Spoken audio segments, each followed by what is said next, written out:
We now welcome Umaar Kazmi.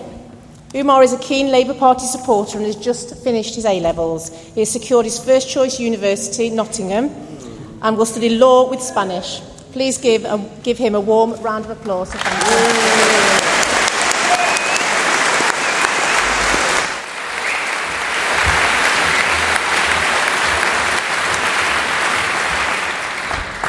Well, good evening, and before I begin this speech, for the privilege of being able to stand before you today, I'd just like to extend my thanks to the event's organisers, so thank you very much. I was born on April the 16th, 1997, during the final 2 weeks of John Major's government, and indeed the dying days of Conservative control over our country. And clearly, I was far too young to have experienced the euphoria, the hope, and the high expectations that the country had with a Labour Party that had been in opposition for 18 years and had just won 418 seats in a landslide election. The country was waiting and expecting to be reshaped in a different and better mould.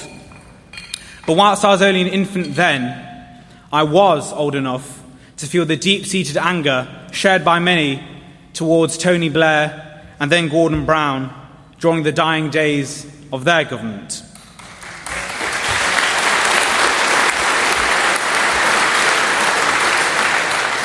Because back then, all I believed about Labour was that it was a party of lies, deception, and warmongering.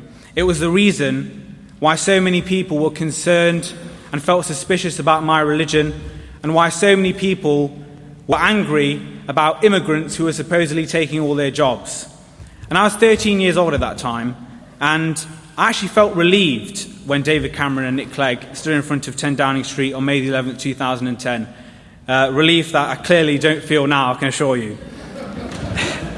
Now, at this point, I think it's important for me to say vast swathes of Labour Party supporters were passionately against many of the actions taken by our former two Prime Ministers. I don't doubt that there are people in this room who were down in London on February the 15th, 2003 to make their voices heard against the invasion of Iraq in 2003.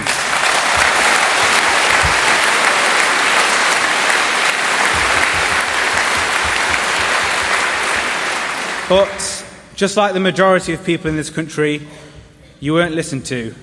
And so people like me were particularly affected. I'm not going to argue that Muslims are a wholly united, single-minded bloc, because we're not.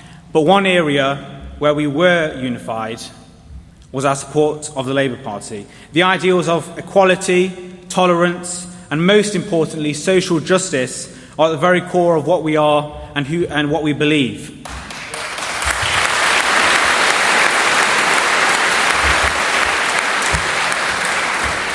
But these values were misrepresented and undermined through false pretexts used to justify needless wars. And the Labour Party lost the trust of millions of people, and the bitter resentment of those years still exists in the hearts of many people, and many people have still not forgiven Labour.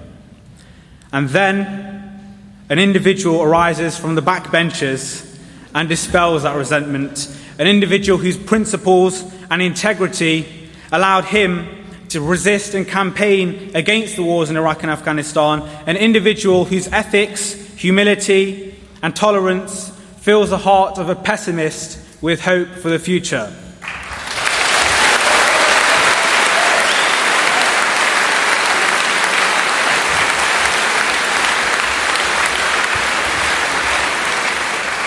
He's somebody who I believe is not only in the best position to regain the support of the most marginalised communities in this country, but the only person capable of inspiring everyone who was left behind under Blair, Brown and now Cameron, everyone who feels that no party represents them, everyone who believes that all politicians are the same, everyone who wants to see a Labour Party that truly believes in equality, tolerance and social justice.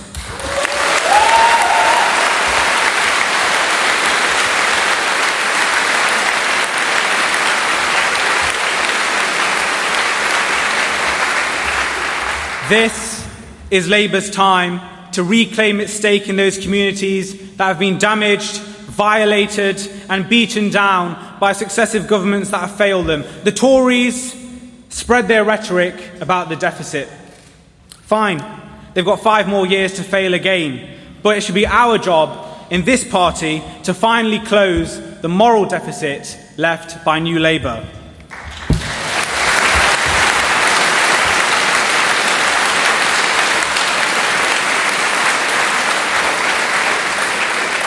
So that's why it's not only a privilege, but actually my deepest honour to stand before you to ask everyone, but especially those who are still angry with the Labour Party, to give your support to the politician whose principles have remained unshaken through 32 years of being in Parliament. If that only says one thing about Jeremy Corbyn, it says that this man is committed to the ideals and values of a true and honest Labour Party that we can all support and believe in. Thank you.